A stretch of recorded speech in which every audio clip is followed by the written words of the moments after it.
Finally, we've arrived. We've endured Dakota Johnson's wooden delivery and Sydney Sweeney's totally flat range, so it's time for the main event. Honestly, those were just warm-ups for a woman who could challenge Gal Gadot for the title of most successful hack in Hollywood, especially since she's worth over $70 million. Before you start feeling sorry for her, let's be clear. Kristen Stewart is the ultimate example of a celebrity whose status is built on PR buzz rather than actual talent. Her entire reputation is propped up by critics claiming she has depth, while the movies themselves show the exact opposite. Right from the jump, she's been stuck in this tiny box of emotions, stiff movements, shifty eyes, and a mouth that's always slightly open, delivering lines like she's apologizing for existing. Directors try to sell this as being minimalist, but true nuance requires a plan. Stewart just looks like she's physically struggling to get a single sentence out. She gets labeled as this edgy indie queen, but let's be real. She's been giving the exact same performance for 20 years. It's always the same anxious, twitchy, and monotone vibe, and every character she plays has to bend to fit her limitations.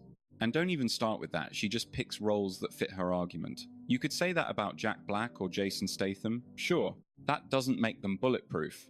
Filmmakers just work around her lack of energy instead of pushing her to act, and viewers mistake that safety net for actual range. I only knew her from Twilight or The Cake Eaters growing up, but her resume has grown quite a bit since then. So, I figured I'd see if she could actually prove me wrong. It's a deep dive, though definitely more painful than the Sweeney Marathon. That's an acting critique, not a sex joke. Her performances are just objectively worse. Unfortunately, my hunch was right. Kristen Stewart has absolutely zero versatility. Let's get into it. People always point to her work in The Yellow Handkerchief as proof of her potential, but if you look at it today, the bad habits that ruined her later career were already there. She plays Martine as if she's scared to occupy a single inch of space, emotionally or physically. She hides behind this constant hesitation, burying the very feelings that are supposed to drive the plot. Her dialogue sounds like she's reading a script she doesn't quite believe. She constantly looks like she's bracing for a hit. Tight shoulders, eyes that won't meet anyone, and that same quiet mumble she uses whenever she can't figure out a scene. This film's intimate vibe should have let her shine, but instead, it just showed how little she can actually do. Instead, she skips over every meaningful beat. Everything she does feels half-baked, and her expressions disappear before they can even land. The character is barely a sketch she never bothers to finish. Then there's the Twilight Saga, which is basically a 5-film marathon of her acting flaws with absolutely nowhere for her to hide. Watching her play Bella is an absolute chore, not just because the script is cheesy, but because she brings zero energy to the table. There's just nothing there. This whole franchise depends on her reacting to the supernatural drama, but she just wanders through every scene looking bored, blank, and completely out of place. Every scene uses the same bag of tricks: the mouth hanging open, the weird blinking, and that stuttering voice that sounds like she's fighting her own throat. How do you feel about your soul? She looks like she's praying for the ground to open up and swallow her whole. There's zero growth across 5 movies. Bella is supposed to turn from a shy kid into a powerful matriarch, but Stewart plays every version with the same clunky awkwardness, looking like she just got a double dose of Novocaine before the cameras rolled.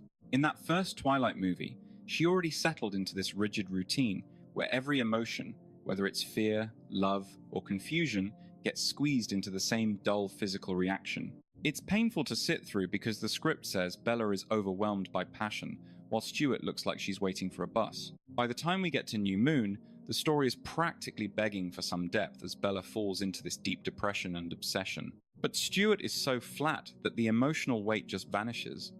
That famous scene of her sitting in the chair while the months pass is basically her entire acting style. She's just static and lifeless.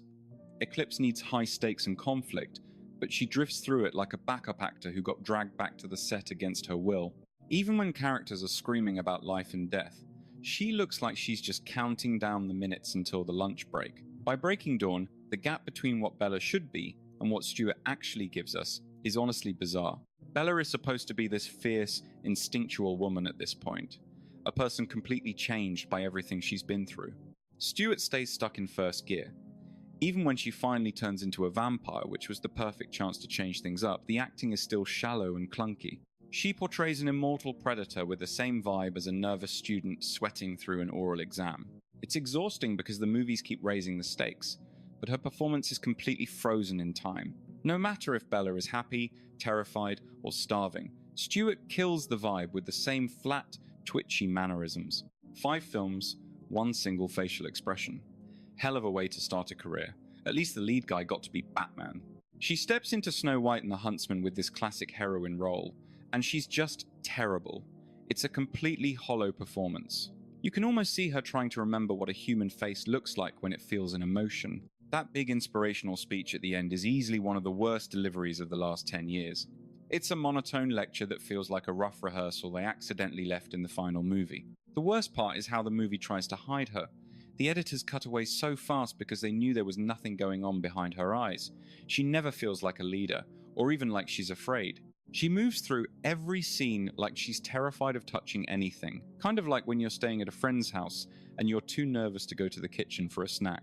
There's no soul behind the performance, just a blank, serious stare. It's ironic because Charlize Theron is over there playing the villain on a completely different level of talent. Theron is all about power, decadence, and raw emotion. Stewart just offers a blank slate, and not in a good way. It's like watching a placeholder character that never actually gets developed. Well, I guess it's better than that other live-action Snow White movie, so there's that. In Charlie's Angels, she tries to rebrand as the wacky and quirky one, but the whole thing feels incredibly forced. She's constantly telling us how good she is at everything, but honestly, the whole movie just feels like it's trying way too hard. It's like the worst parts of Fast and Furious mixed with Marvel-style quips. It feels like that cringy Girls Get It Done scene from The Boys Season 2 stretched into a whole movie. And look, I grew up watching Totally Spies every Saturday morning, so don't tell me I'm just not the target audience. Kristen goes for fun and edgy but lands right in desperate and annoying. It's all surface-level stuff, weird line readings, twitchy faces, and that constant "I'm so cool" smirking. She's always mugging for the camera like she's trying to convince us she's having fun, but she has zero actual charisma. Every joke is mistimed, even if the movie isn't a total disaster. The action scenes are even worse. Stewart moves like she learned the stunts 5 minutes before the cameras rolled, and still didn't quite get the hang of it. I'll give her a little credit, at least she tries to look the part and follows the choreography. But since she has no experience in action, there's zero power behind her punches or movements. There's no aura of skill or style here. Instead, she just projects pure bewilderment disguised as swagger. You can see how hard she's working in every move, and while I get that, it totally ruins the effortless spy vibe the team is supposed to have. The more she tries to be the fun, crazy one, the more obvious it is that she can't do anything else. Swapping nuance for overacting doesn't work, leaving the performance stuck between a joke and a cringe fest. Next up is Lizzie, and this movie is a trip. I watched it at 2 in the morning after a few glasses of wine, so I actually had to watch it again. My only notes were just something crazy happened before I passed out. That pretty much covers the whole experience. I bet this is the film her diehards cite as proof of her elite talent. Honestly, I think people just get sucked into how interesting the true story is. I'll admit, this is one of the few true crime adaptations that actually kept me hooked, even though it starts off slow. But her acting? It's pretty forgettable. As Bridget Sullivan, she's supposed to be the emotional heart next to Chloe Sevigny, but she's so quiet she basically disappears. She plays Bridget with this constant look of mild discomfort that gets old really fast. She just can't seem to show anything other than anxious and unsure. Her body language is weak, and whether she's in a traumatic scene or an intimate one, it all just blends into the same soft, blurry mess. This role needed sharp focus and internal struggle. Instead, she just brings a haze. When the movie hits its violent climax, she stays at the exact same volume, giving us no sense of the emotional weight of what's happening. She fades into the background, leaving a hole where a strong co-lead belonged. Seberg perfectly highlights how badly she was miscast for this part. Jean Seberg was an intense, political, and expressive woman, whose life was a total roller coaster. Stewart turns all of that into stiff movements and a shallow imitation.